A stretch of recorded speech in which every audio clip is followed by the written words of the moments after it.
Only 2 more series to go here for day number 2 of the Mid-Season Brawl, and we have quite the fixture to come. We have HeroesHearth Esports going to be going up against Tempest, and it's one that a lot of people have been looking forward to all day. I'm joined once again by Skimmy, Mr. J How, Mr. Dreadnought, and in the end, Skimmy, I think that you're excited to be here. Very. I think you're whizzing around in your head, just thinking of all of the things that you want to say. Yes. What do you want to say? I just want to say I'm very happy to be here. Is that it? Wow. This was a letdown. I'm just trying to like throw you under the bus, but at the same time be very humble and modest. I think you nailed it. Thank you. I think that was about as good as possible. You know, he was buzzing a little bit, you know, just hype up before, but now cool, calm, and collected version of Skinny. Yeah, It's rare form here, Andre. I suppose so. I suppose. Rare form, but I mean, I could be also Andre from What We Just Saw the One. You know, I'm winning. That's fair as well. Got him. I guess, yeah. Do we have something to look at? There we go. Let's look at the groups. I just want to Keep the show rolling I just here. want to get away from Skimmy as much as possible. Groups number 1 and number 2, A and B here, with Method sitting at the top of B with the points that they've accrued so far, and Gen G over in Group A sitting at the top as well. Now we have that Group B focus here with HeroesHearth Esports and Tempest, and I think J How, for a lot of people, as I mentioned before, it's a really cool fixture. It's a phenomenal fixture, I think, when we look at Group B especially. I mean, we're looking at HeroesHearth again, and I think when we look at HeroesHearth and you look at the Korean scene and then you've got Method up at the top, it's kind of like who's going to distance themselves, who's going to differentiate themselves in this group. So it's kind of interesting to see how this day is going to unfold with these last 2 series. Right, and of course, before I get to you, Dred, and get your thoughts here, we can take a look at our first team making their way to the battlefield. It is HeroesHearth Esports. My name is Khalif Crowan Hashim, and I play for HeroesHearth Esports.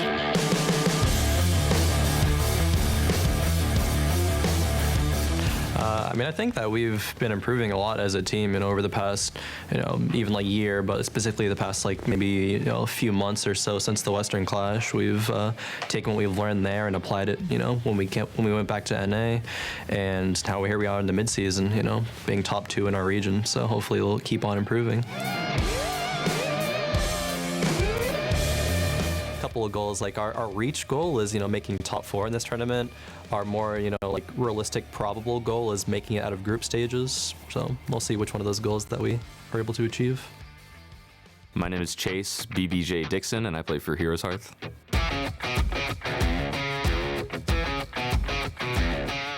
Being in Poland was nice for Western Clash, but being Stockholm feels like a whole different level of competition with all the teams, and the venue's amazing. We're doing pretty well. We swept our home region, and now we look to come into here as the number 2 seed for NA, but we feel like we're the number 1 team in NA.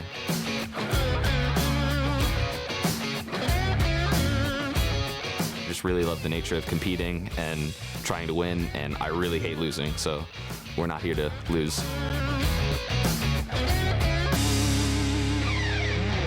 They broke the table! We didn't see that bit at the end of all the other videos, but it kind of collapsed a little bit. I can't believe. But here's HeroesHearth Esports, and we got a chance to talk to them, Dred, and they were in high spirits at the very beginning of this tournament, and I think rightfully so. I think rightfully so, but now they're kind of, finding, I feel like, their first challenge or a major challenge here at the tournament, and the other side of the table being, Tempest here. I feel like I do think that Tempest, as we talked about yesterday, is a team that has to perform and show consistency throughout this tournament, because internationally speaking, they struggle there. And so I feel like it's a great gauge on both fronts. Do we get the consistency here out of Tempest, and do we truly get the performance we are expecting from a young North American team like HeroesHearth? You speak about the young part, and I think what's very interesting to me is the one person who doesn't get their name displayed on the screen. That's actually the gentleman standing behind them in Cawthon Luck. Oh, yeah. Yep. Former Tempo Storm player, somebody who's been to a large number of events, including this event that we have here, and he gives them so much, I guess, confidence, so much composure for a team that does have some young members. We have McIntyre and Crowan on there, obviously Arthlon a long time ago,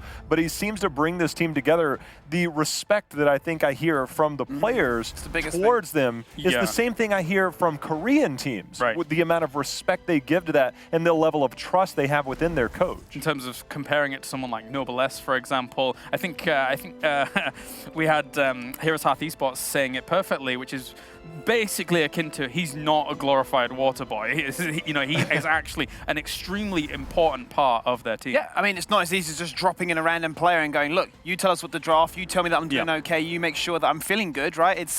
It really is that case of you need to pick somebody that's got some experience or has some sort of credentials that you're going to go, I respect this person, I value your opinion, and I am open-minded to what you're suggesting, Dread. Yeah, and the one thing that, you know, again, catering kind of towards the weight, I guess the quote that I had written down earlier in the series for HeroesHearth was, you know, without Koth and Luck, we literally wouldn't be here. Like, it's the mentality they have. And I agree with you guys, and the idea that for North America for a long time, it feels like, you know, mentality has been a bit of the thing kind of holding it back. And we all have looked at HeroesHearth as then, you know, maybe changing that perspective, you know, as single-handedly, which is amazing. But it's when we hear those that, you know, you can feel how genuine and authentic their perspective and paradigm is and how different it is from what we have seen in North America for about 2 years. Yeah, and on the other side here, of course, there's one team, and there's another team looking to stir up a maelstrom. It's Tempest.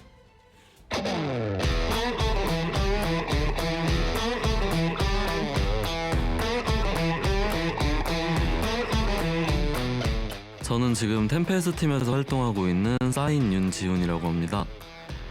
우선 지금 이번 시즌의 템페스트 팀은 팀 분위기가 상당히 좋아요. 팀 멤버들끼리 합도 되게 잘 맞고, 그리고 저희가 각자 개성이 상당히 강한데 그게 되게 조화롭게 잘 되어가지고 이제 한 명 한 명 움직임이 상당히 좋아요. 다른 팀들보다 좀 더 능동적이라고 해야 되나?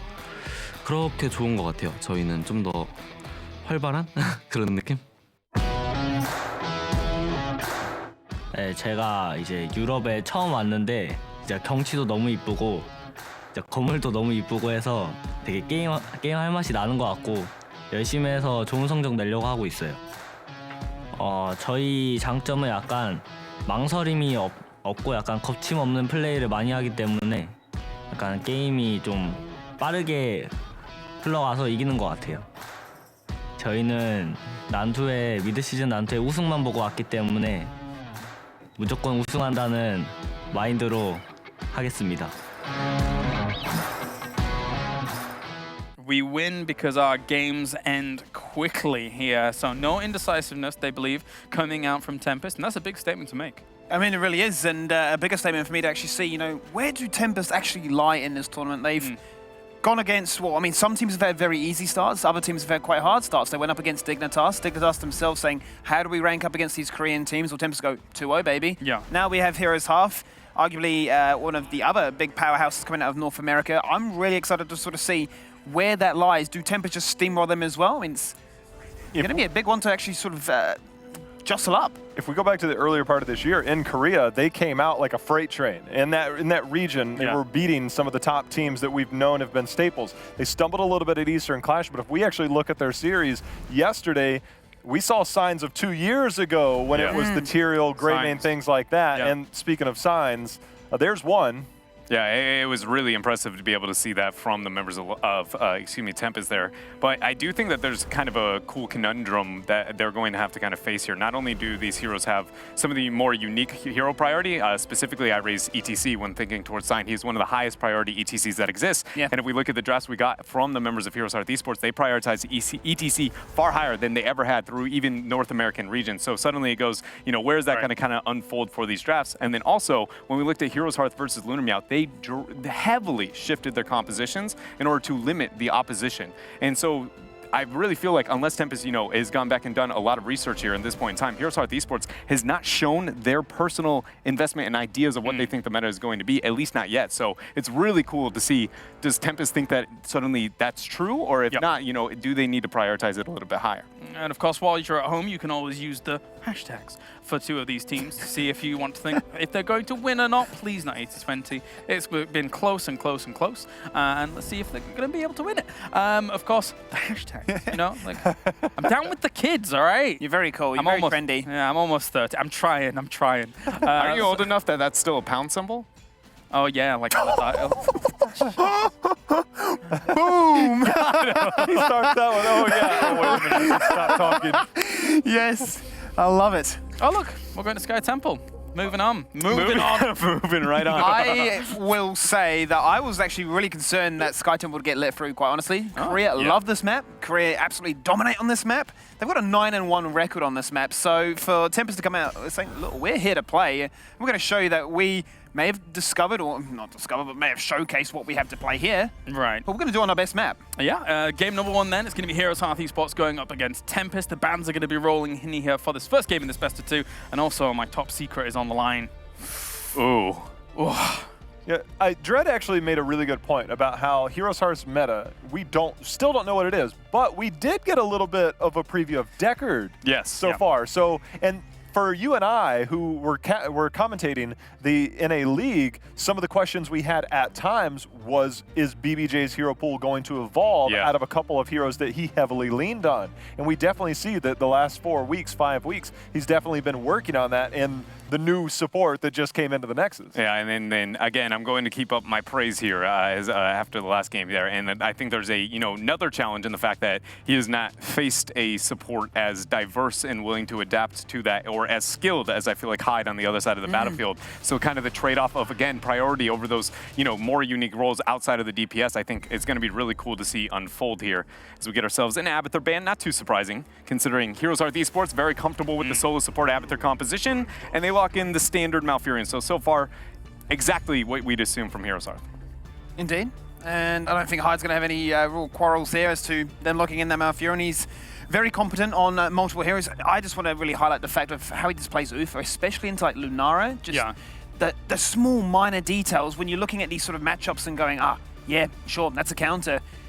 Hyde is just impeccable when it comes to that, so I feel like he's going to outshine BBJ by a mile, but we're going to jump straight into here with a Garrosh and a Maiev. When you have Genji off the board, those really do spring to mind for me if you cannot get the Malf Tracer. And now, with that being said, Garrosh obviously high priority, as is the Malfurion, but Maiev obviously being let through. Very capable hands on the side of HeroesHearth, whether it be Arthlon, but now Medivh is potentially still there if you need it. I don't think that teams on this battleground, you look at Garrosh in open areas, he doesn't necessarily have the same type of control that he would have in other areas and other battlegrounds, but still 2 very strong heroes with lots of displacement. So when you have to draft into that, you have to keep in mind, do I need the mobility or do I need a Medivh for heroes that don't have the mobility? So it's going to be very interesting to see HeroesHearth's approach here. And again, HeroesHearth was moving with that ETC as an immediate response when the Garrosh was taken up, and it was paired typically with the Jaina. But we also, the 2 maps we got HeroesHearth on were both small battlegrounds that North America loves to run Jaina Malfurion on. So already, pretty big adjustment here, going with the Blaze for that offlane, and then a Zeratul pickup.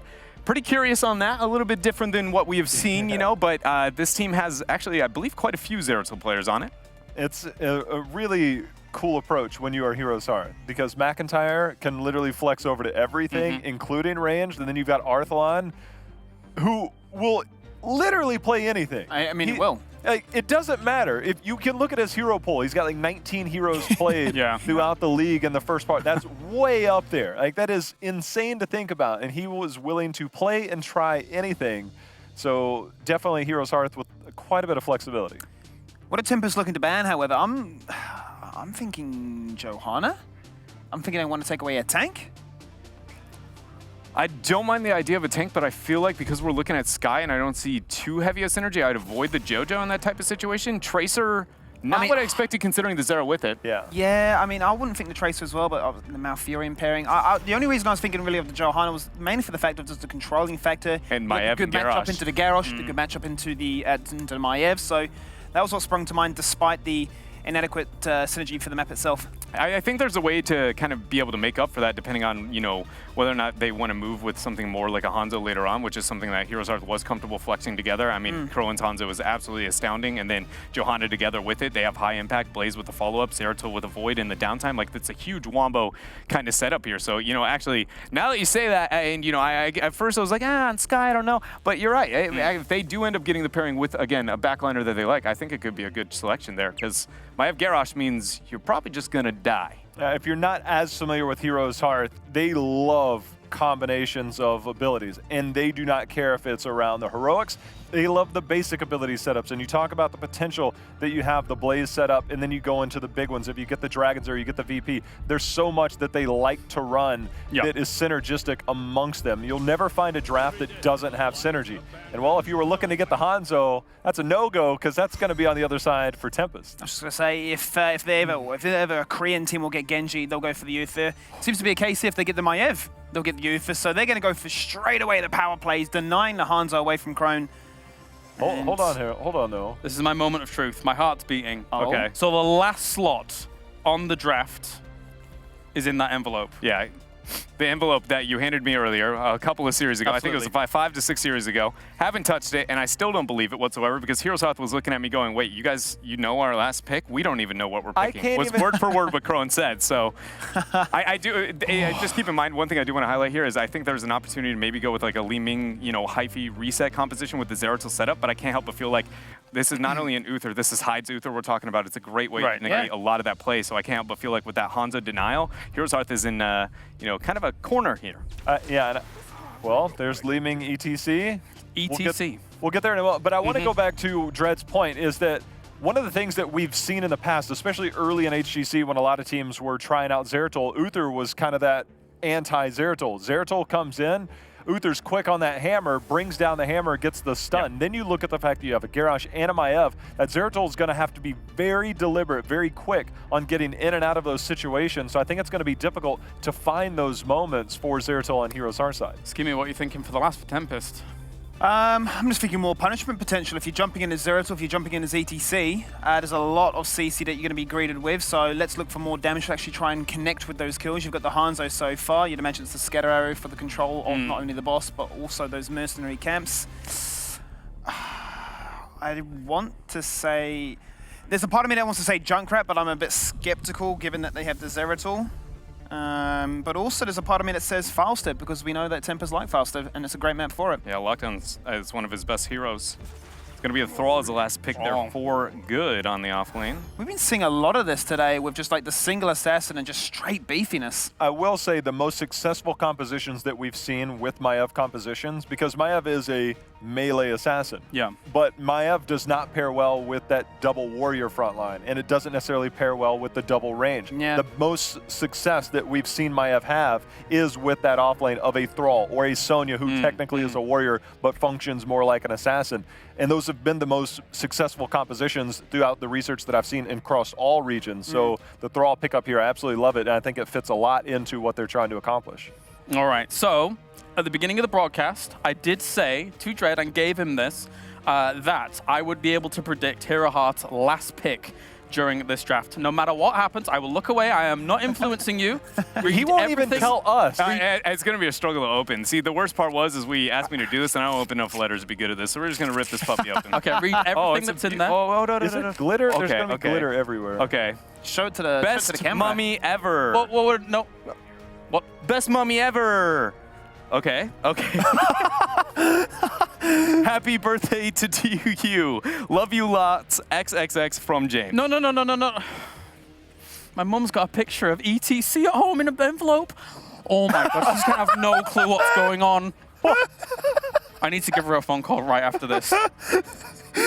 If you're watching, Mum, I'm sorry. What is happening? I'll believe it. That's not a cow. That's a pig. I'm done. Why getting more awkward by the moment? Just slowly but surely. You sent the wrong card to your mum for her birthday. He's so in character right now. Oh my gosh. Let's get the predictions. No, we're gonna move on. For your mom. Give me that.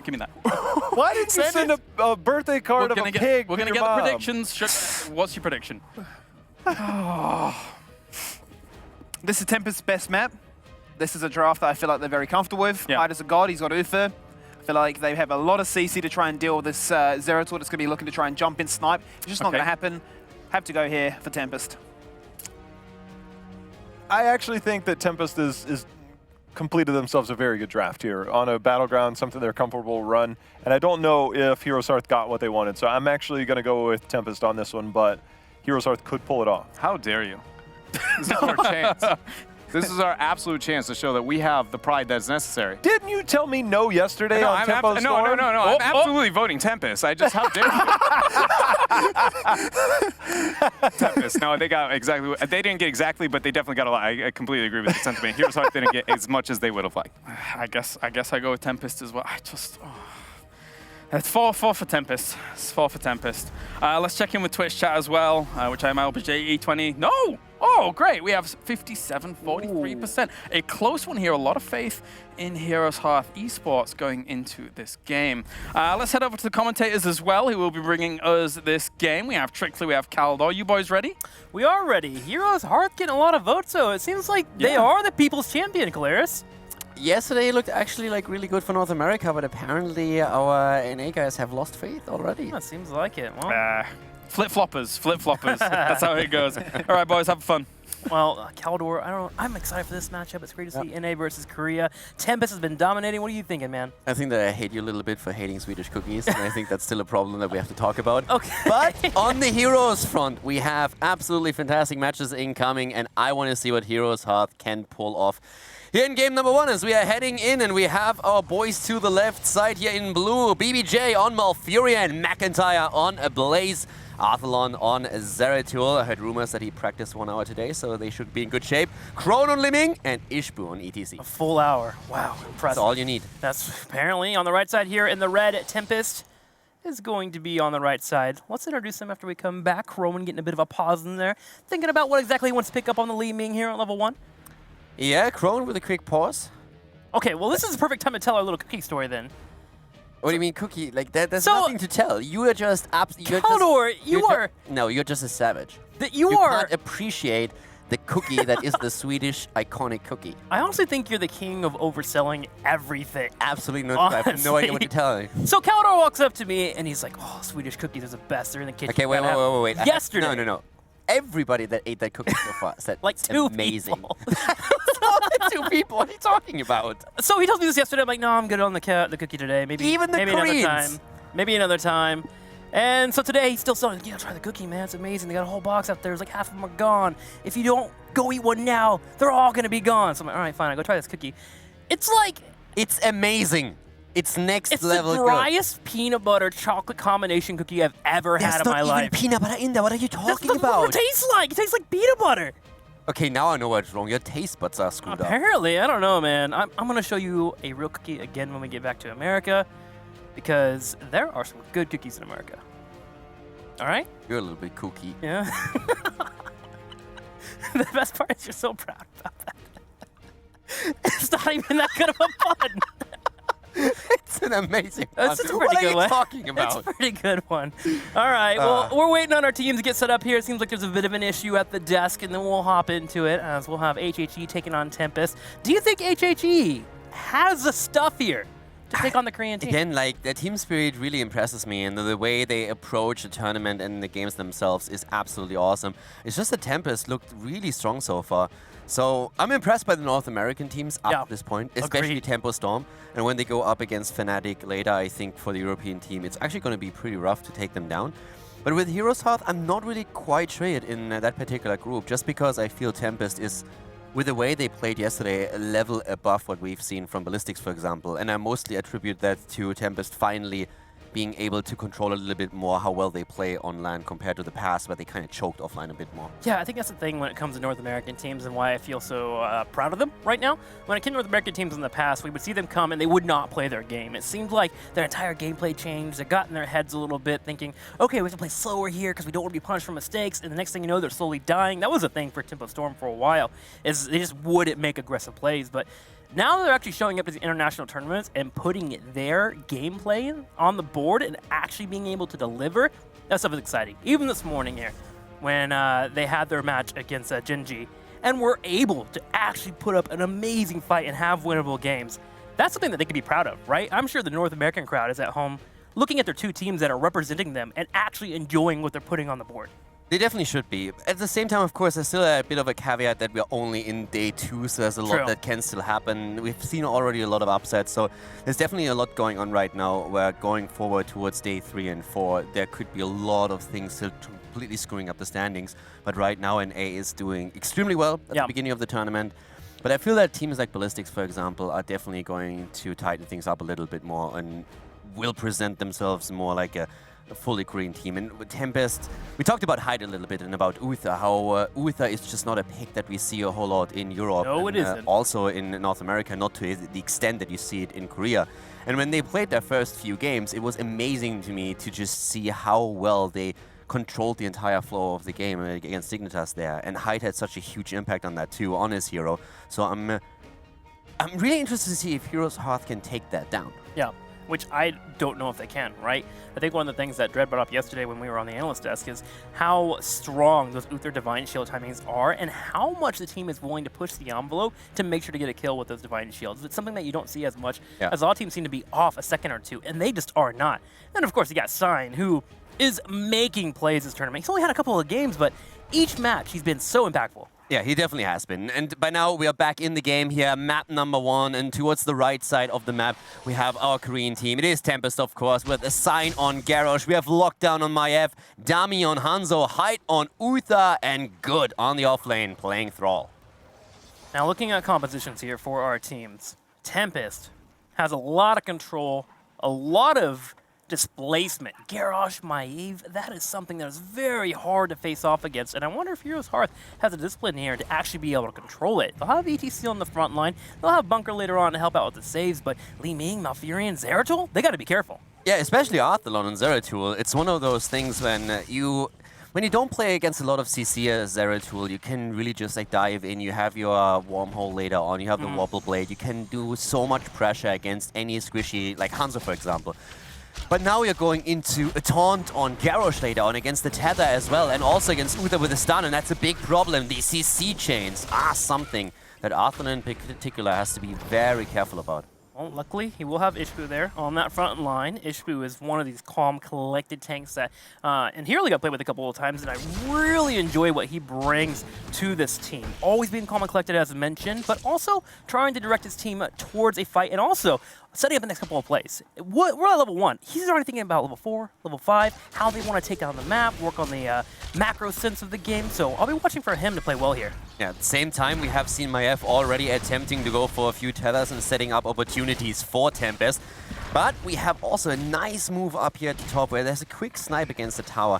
And that's actually something that HeroesHearth has been talking about a lot, where they said that oftentimes what their coach advises them to do is don't necessarily try and gank a hero, try and snipe maybe a tower if you get the opportunity. Yeah. It's a big boost in experience at the beginning of the game, and it's already showcased here by HeroesHearth taking the early level 3. And opportunities available thanks to Echo of the Elements. Ooh, Tempest coming in here trying to take away a giant camp, but just barely. Malfurion able to snag it away, and they'll have the Giants pushing in the bottom lane to contest against Tempest.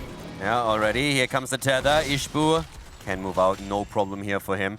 And at the same time, we have up to the top lane now the dedicated solo for now. We see Thrall battling it out with Blaze, and the 2 Siege Giant camps here at the bot lane, both of course trying to be eliminated as fast as possible. The earlier level 4 for HeroesHearth, but Tempest still the team that is more aggressively looking for opportunities around their CC chains. Yeah, they really are, and I'm kind of wondering to see where Hanzo's going to go. Will they start that night camp a little bit early? Actually, they're heading for the top here as they want to go against McIntyre.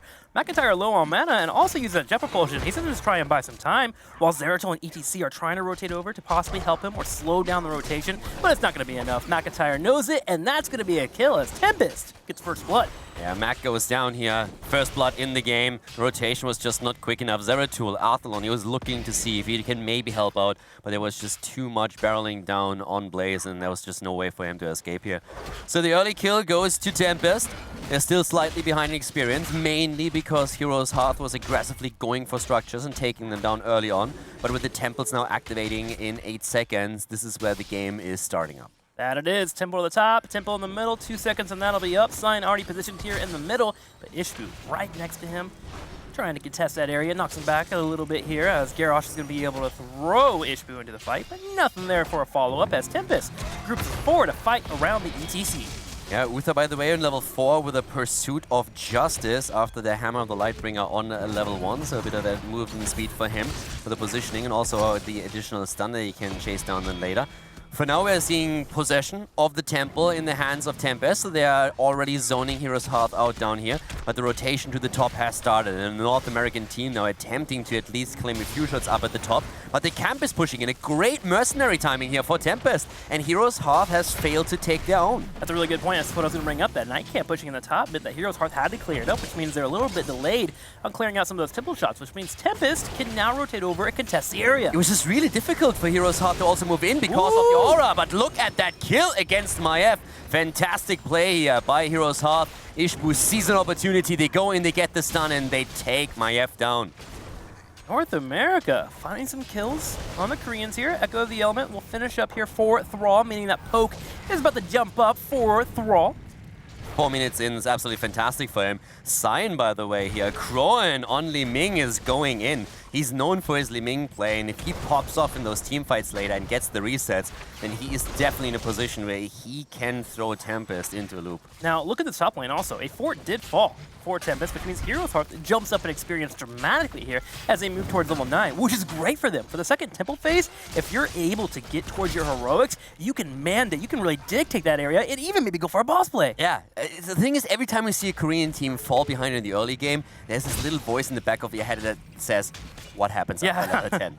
What happens after level 10? Can you still maintain that? But right now, HeroesHearth is playing an amazing early game. If they really can keep this up, this would be fantastic. And as you said, there is actually potential for them if they snowball this a little bit harder to get level 10 and maybe take a boss. But look how aggressive Tempest is. They take their Siege Giants and they want the towers at the bot lane to make up for the discrepancy in XP. The power slide into the fight. Dame's low on health. Kroen's going forward. Kroen's low as well as he goes for that Calamity. Unable to get the kill, which means no resets. And Tempest is able to grab that experience. Another throw comes in as McIntyre gets taken out. Tempest gets 2 kills, but don't forget, look at the top lane. Zeratil's breaking down that keep wall. And it's insane, though, that no one died on the side of Tempest. Everybody was so low. If Kroen would have gotten that one reset, he could have just dominated the entire team. But as you said, the top lane, that is where Arthalon is getting value with their own night camp. They didn't take it as the objective spawned. Tempest took their own and got a slight advantage through it, but then HeroesHearth, after the temple phase, immediately rotates towards the camp, takes it, and now they got a lot of value out of it because Tempest decided to go down to the bot lane and go for that push against the bot lane wall and engage into the team fight. And those kills get the goal that Tempest was going for, to get that level 10, as you were mentioning before that fight broke out. So that means they can fight over the second temple as activated. So Tempest, fine and dandy now. We have the Divine Shield, as well as Arrow coming in there. Big throw already. Immediately, McIntyre drops down the bunker to make sure that nothing can follow up. But look up here. Arthalon going straight to lockdown. Good force on the bunker, though. That already baited the cooldown, and they didn't really use anything to make that happen. So now they can re-engage here. Bunker, of course, has a low cooldown, but still they have to wait for another 20-25 seconds until they can use that again. And that is a bit of an opportunity for Tempest to pressure their way into the shrine, which is exactly what they're doing right now. The temple shots going over to the Korean team for now.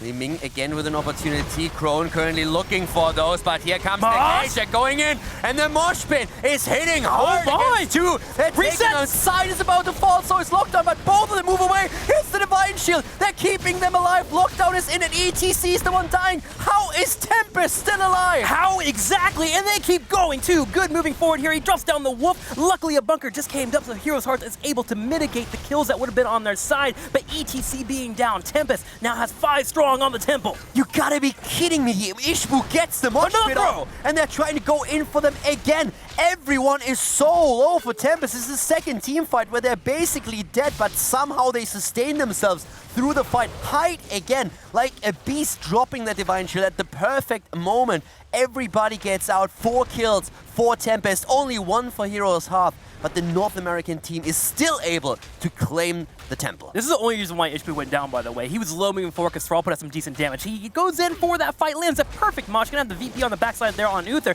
but they just couldn't get the cleanup. Garrosh with that 44 armor just barely survives. And right when Hyde comes out, he's like, here's the Divine Shield, and Tempest barely gets away with that team fight. And everything was so well set up for HeroesHearth. That Void Prison in the back against Uther was just perfect from Arthur. Yeah. It was exactly what they wanted to do. Get the mosh in, make sure that Uther can't drop the Divine Shield, and then go for it. And just barely we saw HeroesHearth not getting the kills, and then Uther moves in and has finally the freedom to save his allies. Another throw in ETC into a taunt, and Ishbu is down, instantly destroyed there, and more heroics are about to pop for Tempest. Yeah, BBJ also popping Tranquility here, trying to somehow keep ETC alive, but that's now another cooldown that they just burned. And look at Tempest, they are talent down even, and they don't care. They're diving hard. Good comes in from behind, drops the Earthquake. Iceblock is not going to save BBJ in the long run. They're going for the fort, they're going for the kills. Malfurion is about to fall, makes it into the bunker once again, but finally dies, and now they're going for McIntyre. There's one kill, a second about to pop in. A fort falls as well as Tempest able to clean up multiple members and can turn their eyes towards a boss. Now Zeratul in the top lane was continuing to push, but he hasn't done any damage yet. Tempest very content with that fight. Immediate call for the boss here, and Tempest really, when they identified that they could fight into a 5 versus 4, they jumped them. Talent or no talent, they didn't care. They went in and they got their kills. Now they have the boss as well, and they are pushing heavily as Maiev goes to the top lane to force Arthalon on his Zeratul back from the keep. So far, the theme seems to be that HeroesHearth is actually doing a bit better on the temples. They've been able to take that fort in the top right corner, and they also got some fort damage on the bottom side, even though they lost out in that team fight. So they gotta try and play around those objectives a bit better here, as they're getting ready to set up for defense on the boss. I like how HeroesHearth is trying to put Arthalon into a spot where he oftentimes goes towards the off lane, is trying to push the lane out. Yeah. And if then his team can maybe sustain themselves through a fight with Bunker and Tranquility, he still gets value on that lane. The problem is that Tempest has now identified that this is going to be a continuous theme, and they jump aggressively onto those remaining 4 heroes. And if Tempest gets these kills, then it doesn't matter to them that Arthalon can push the lane out, because they all of a sudden create opportunities where they can take a boss, tank camps, and push lanes out by themselves. And a race is something that they in those situations will win. Exactly, it's a very dangerous dance. But speaking about dancing, Ishbu moves in with a power slide. He's gonna drop a mosh, but Indomitable comes out at the right time, and Sign follows it up with a taunt. Beautifully done. Bunker on the right side here, just to make sure that HeroesHearth doesn't get taken out. I mean, that was insanely sexy. Already when we saw ETC coming in, he wanted to go for the mosh pit, but the flip happens first, then the quick stun, and they already know what's coming, so they all move out. Then we have the Indomitable coming through, and then the interrupt as well. So Ishbu in this case really directly baited into that mosh. Everybody knew exactly where to position themselves. Now Tempest has taken the lead in experience to a small extent, but still we have the position of HeroesHearth on the temple. They're doing well around the objectives, as I said before. That exactly is where their trump card is. Continuing to play well on the objectives. Now Thrall, on the other hand, good, has been able to sneak down to the bottom side and grab the other temple. With Maiev up in the top lane defending for a little bit, HeroesHearth is thinking about threatening a fight. Iceblock comes down to stop the Groundbreaker. Gonna have a Void Prison available as Zeratul looks to come in. Yeah, they're starting to go in here. Now they're in a 5 versus 5 and they want the kill. They're going for Arthalon, but the bunker's already down. Arthalon nearly dead. He's about to fall here. BBJ with the Tranquility trying to keep his teammates alive, and so far it's working out for them. But we see Lockdown coming in again. He wants to go for Maiev. He gets the Divine Shield, but it's a second too late as Ishbu has already used the power slide to slow him down. Zeratul is dead after all though, and Tempest is on a killing spree. They're moving in. They try to go for Ishbu. They grab the arrow and the chain lightning. Malfurion is dead, and the stun against Liming. Stun on Liming, she'll be able to get out, but that is 2 down for HeroesHearth and a talent advantage for Tempest, and more temple shots for them to grab on the south side, meaning they'll start hitting that top left fort and finally get rid of it. So looking at infrastructure, we're actually pretty close between our teams. Ishbu's still making some space up here on the top, but he can't stagger deaths.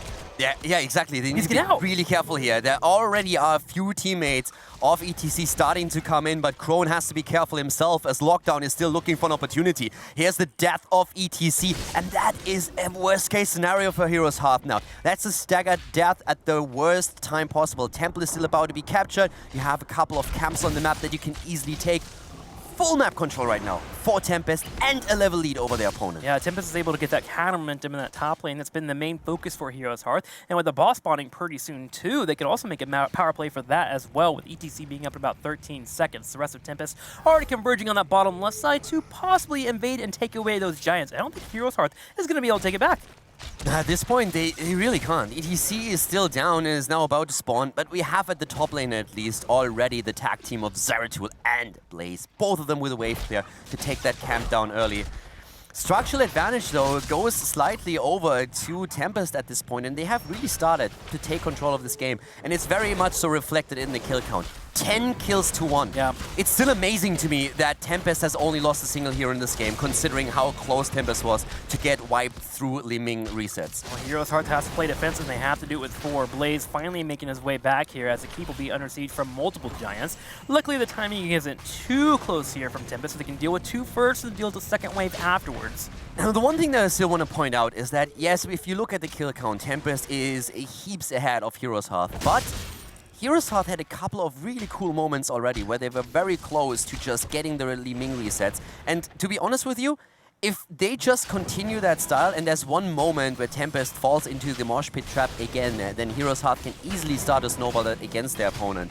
So as grim as the situation currently looks with so much momentum in Tempest's favor, HeroesHearth is in those fights just one Li Ming reset away from simply rolling over them. And now that we're 16, the team fight dynamic can change a little bit here for HeroesHearth. Now they have the 16 power spike for Zeratul. They're putting a full jet propulsion build here for that 13 and 16 for Blaze, which means they can try to aim a VP that hits 2 to 3 members, follow it up with Blaze moving in, and they come in and cleave like crazy. And then, what do you know? Li Ming resets. Also love the way that they're currently setting up that camp, but we already have an attempt by Tempest to sneak the boss, and let's not forget they have Hanzo and they are using him.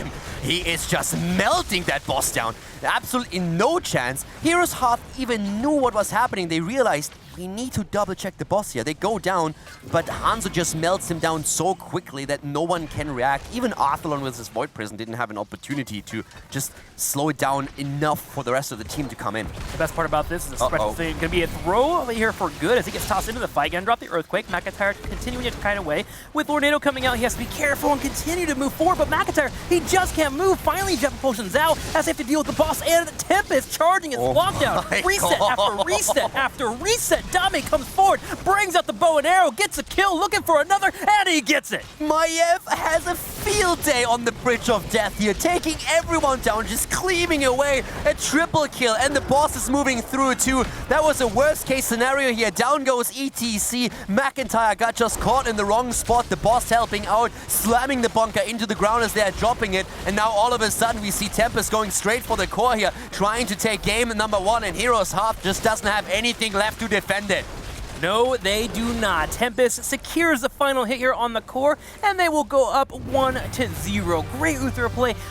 HeroesHearth, however, was pretty close in a couple of those fights, especially in the early game around that second temple. Imagine how different that game would have been if one reset would have came through.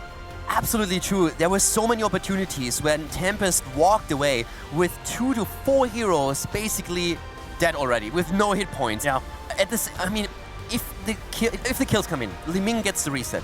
That's definitely a chance where they can just roll over them. But at the same time, you also have to appreciate how insanely strong that play from Tempest was to always realize where the line is, Uther keeping them alive, and them understanding perfectly how far they can go in the fights when they have to move out to make sure that Li Ming doesn't get these resets.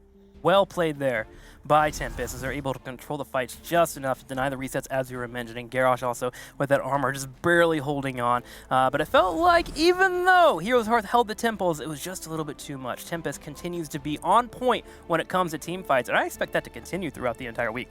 Yeah, it was absolutely pretty to see that happening. But again, HeroesHearth had a great early game. They had some cool moments there. So they've definitely shown in this game that they have what it takes to maybe steal a map away from Tempest, depending on the circumstances. So I'm already hyped for game number 2. That's how the cookie crumbles. Let's go over to Caleris and the rest of the crew. Don't talk about cookies.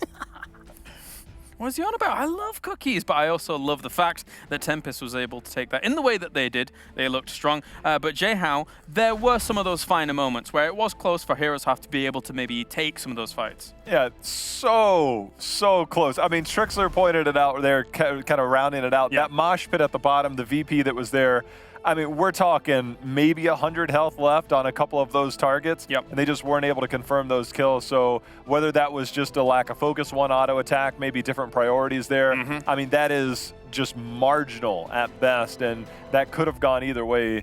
But I tell you one thing, if Maiev is let through in game 2 by either team, I'm going to be really surprised, because Lockdown basically just was like, hey, what if I just kill everybody by myself on Maiev? And it worked out pretty well. Yeah, Maiev is a terror to deal with, and that's why we see so many bans coming out from her. Dreddy, are you ready Yes, I am so excited here. All right, so first replay here. This is actually before the epic Void Prison fight that we talked about a little bit here. But I want to highlight, first of all, as we take a minute to pause here, the stun is going to land here on to the Uther, which is going to be the main target we're looking at. Surprise, Dredd is talking about a support. Well, we talked about how they were so close, as we're slowly going to move ahead here, at how close they were to getting kills. But look at the armor and the heal timing choices. He was going to see immediately when Lockdown and Dami falls very, very low, and then a 3-man Frisbee as all the damage is coming into Lockdown. Lockdown uses the armor, turns, and trades up into the members of HeroesHearth. Now, in order to get Peel away from Lockdown, Sign, he's going to body block in and hide, walks around, drops a cleanse, and it is this kind of intricacy and teamwork. And again, as I said, it is Divine Shield use and the healing timing coming out from Hyde that makes this team phenomenal, which is actually, I have a second replay as well that is going to highlight exactly that with the Divine Shield. As you said, Lockdown, or with the one-shot Maiev with the huge amount of flank here. We can go ahead and play it through. It's just going to be a huge flank on the mini-map, as you see, and then a follow-up to a Warden's Cage. But the one thing I want to point out is that Zeratul is eventually going to move forward and try and hit a Void Prison onto Hyde, as you see. Watch the timing, if we can slow this down. As we see as Zeratul going to move forward, the second the Void Prison hits, you're going to see Lockdown receive a Divine Shield. Now we can play through. Now tell me that is not pixel perfect timing every single time they get this kid onto the Uther. And it is the only reason I would argue they're the only team playing it and they're succeeding at an international level. I said at the start of the series, I was like, Hyde is a god. And it's gross. It actually makes me like sick to my stomach that I even could say I played the support role watching him play that hero. It is... Whew, there's very few times I feel like we get to show how impactful a support player can be, and I feel like he does it game after game after game. And I know, again, I'm a little bit biased when it comes to that role, but I do think there is an element that a lot of players have that they overlook the demands necessary in that, and Hyde just goes, I can do this all day. Lunara, I mean, anything. He's got it. Yeah. I mean, this is going to be an extreme throwback, but when you see those kind of fights go down and all of these members here of Tempest being super low, but still being able to get extra kills while super low, it reminds me of the way back days of Europe when you had El Nexo, when they would ever take fights with Vortex, Lucifer, those guys, and they would always all be at that much health, but everybody else would be dead on the other side. And it's crazy stuff like that that really impresses me in Heroes of the Storm. I mean, it's all calculated. The amount of energy we heard in the studio was mind-boggling for me. This really energizes me, and just hearing Tempest, them going off when all these members are so dangerously low, the positioning, the trust factor in Hyde to know that, yes, I'm going to get some armor, yes, I'm going to get some healing, you go in, Divine Shield, pop off, do your job, for me signifies not only why Hyde is such a god and such a beast at this role, but just how strong they are. But let's not second guess that for a second in the fact that HeroesHearth were going toe-to-toe. And one kill, literally one kill, and Crow and bam. Yeah, absolutely. Different story. It feels like Tempest, though, seems very hungry. When you listen to them here, no, absolutely. as we're going to Volskaya, they seem extremely hungry to do well here at this tournament. Is that fair to say, Jay-How? Very fair. I mean, I think to complement what he was saying, the energy from, it's normally HeroesHearth, right? I mean, HeroesHearth they're not as vocal as you would hear from like Tempo Storm, but they're very energetic, very calm though in their comms. And then to hear something like Tempest, I mean, they were getting up for this matchup, and I think right now you can feel the implication. All right, let's get into it. Game number 2.